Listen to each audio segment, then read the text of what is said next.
सोचिए, प्यार और जुनून, इन दोनों में क्या फर्क है? क्या कोई रिश्ता इतना गहरा हो सकता है कि मौत के बाद भी खत्म न हो? आज जो कहानी हम सुनने वाले हैं, वो इन्हीं सवालों के बीच हमें ले जाएगी। एक ऐसी कहानी जो सच में रोंगटे खड़े कर देगी। कुछ लोग रुक जाते हैं, मोह उन्हें जकड़ लेता है। जानते हैं, यही लाइन इस पूरी कहानी की जान है।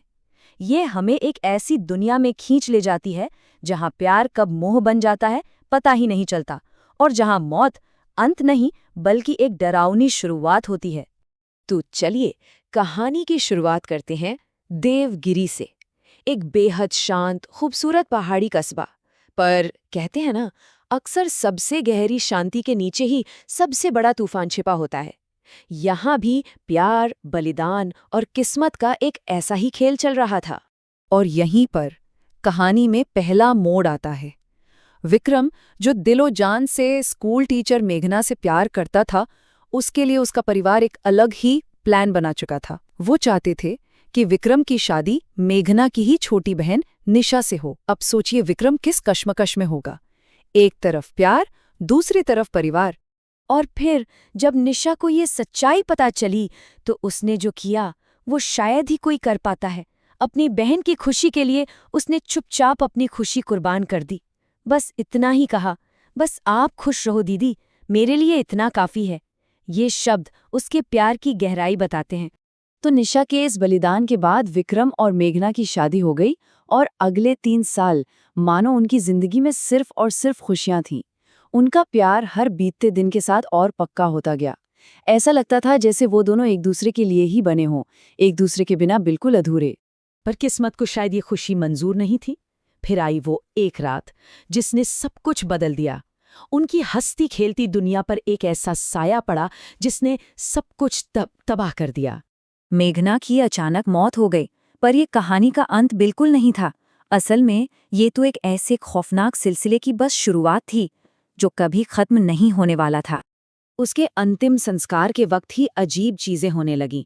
उसकी आंखें बंद ही नहीं हो रही थीं। चिता में आग लगाते और वो बुझ जाती। लोगों में कानाफूसी शुरू हो गई कि मेघना जाना ही नहीं चाहती, उसकी आत्मा जाने को तैयार नहीं थी।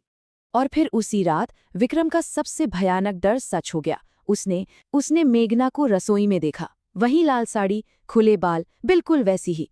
वो वहां खड़ी थी, पर वो उसकी मेघना नहीं थी। उस एक पल ने विक्रम की तो जैसे रूह ही कंपा दी। इसके बाद तो डर ने एक बिल्कुल नया और ज्यादा खौफनाक रूप ले लिया। ऐसा लगा जैसे मेघना की आत्मा ने निशा के शरीर को ही अपना घर बना लिया हो। निशा ऐसी ऐसी बातें करने लगी, ऐसे राज बताने लगी जो सिर्फ और सिर्फ मेघना जान सकती थी। अब ये बात बिल्कुल साफ हो चुकी थी कि निशा के शरीर में वो अकेली नहीं थी। दिन ब दिन निशा बदलती जा रही थी। वो बिल्कुल मेघना की तरह कपड़े पहनने लगी, उसी की तरह चाय बनाने लगी। अरे हद तो तब हो गई जब उसकी हंसी भी मेघना जैसी सुनाई देने लगी। विक्रम अब ये भयानक सच समझ चुका था कि वो असल में अपनी ही पत्नी की आत्मा से लड़ रहा था, जो उसकी साली के जिस्म में थी। और फिर एक दिन उस आत्मा ने अपनी चुप्पी तोड़ी।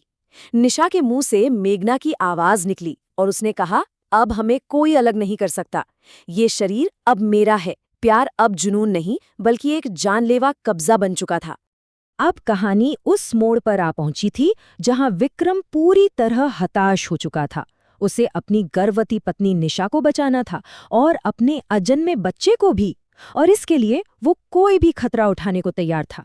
मदद की आखिरी उम्मीद लेकर विक्रम पहुंचा बाबा त्रिलोकनाथ के पास, और बाबा ने जो बताया उसे सुनकर विक्रम के पैरों तले जमीन खिसक गई।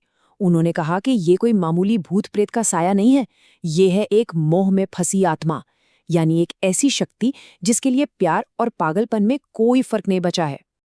उस आत्मा से छुटकारा पाना आसान तो बिल्कुल नहीं था। इसके लिए जो अनुष्ठान होना था उसकी सामग्री ही अपने आप में डरावनी थी। सोचिए, शमशान की राख, पीपल के पेड़ की सूखी टहनी, हर एक चीज उस आने वाली भयानक रात की तरफ इशारा कर रही थी। और जैसे ही अनुष्ठान शुरू हुआ, कमरे का माहौल ही बदल गया। हवा एकदम ठंडी, बर्फीली हो गई। और फिर निशा के मुंह से मेघना की चीख निकली। आत्मा अब लड़ने के लिए तैयार थी। जैसे जैसे मंत्रों का जाप तेज हुआ, आत्मा की पकड़ कमजोर पड़ने लगी और फिर वो खौफनाक मंजर आया। एक काला राख जैसा पदार्थ निशा की मुंह से बाहर निकलने लगा। ऐसा लग रहा था मानो उसके शरीर से किसी चीज को जबरदस्ती बाहर खींचा जा रहा हो। वो काला पदार्थ धुएं की तरह हवा में उठा और अनुष्ठान की आग की लपटों में समाकर गायब हो गया। उसके जाते ही निशा बेहोश होकर विक्रम की बाहों में गिर पड़ी। एक पल के लिए सब कुछ शांत हो गया।